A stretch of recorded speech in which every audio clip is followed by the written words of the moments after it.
हमार पिया ओ भोर भये पछतई हो हमार पिया।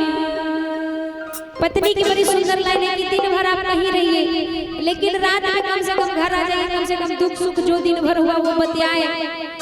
इसलिए पत्नी का बड़ा सुंदर भाव है, दिन भर चाहे जहाँ रही हो हमार पिया, दिन भर चाहे जहाँ रही हो हमार पिया, दिन भर चाहे जहाँ रही हो हमार पिया, दिन भर चाहे जहाँ रही हो हमार पिया।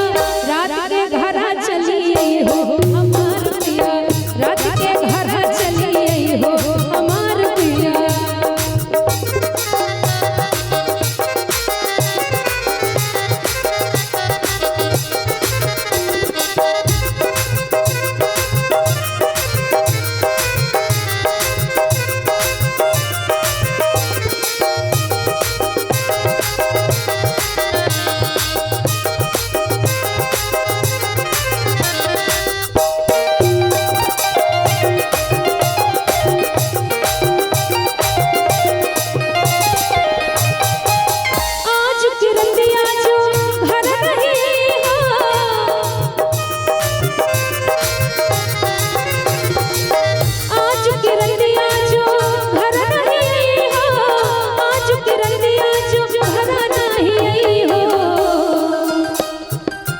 भोर भई पछतई हो हमार पिया, भोर भई पछतई हो हमार पिया, भोर भई पछतई हो हमार पिया, भोर भई पछतई हो हमार पिया।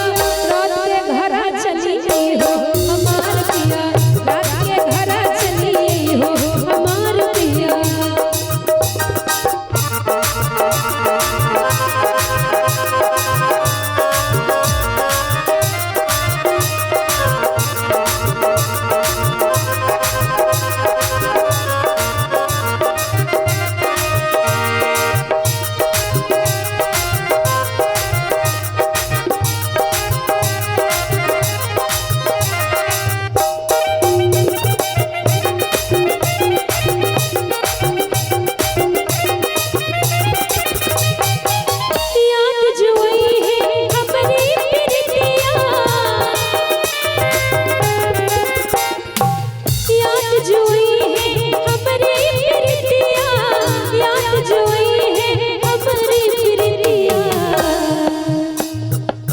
छुप छुप नीर बही हो हमार पिया, छुप छुप नीर बही हो हमार पिया, छुप छुप नीर बही हो हमार पिया, छुप छुप नीर बही हो हमार पिया।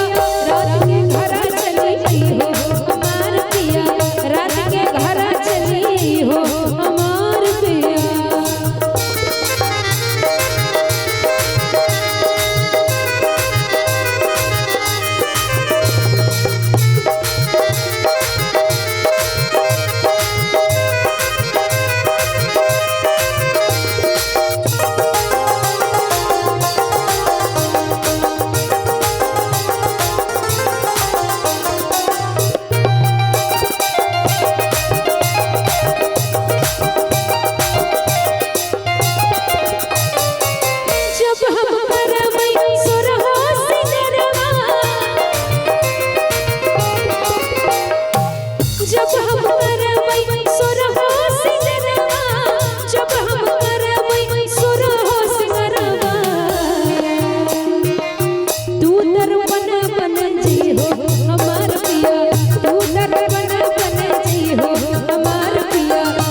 हमार पिया।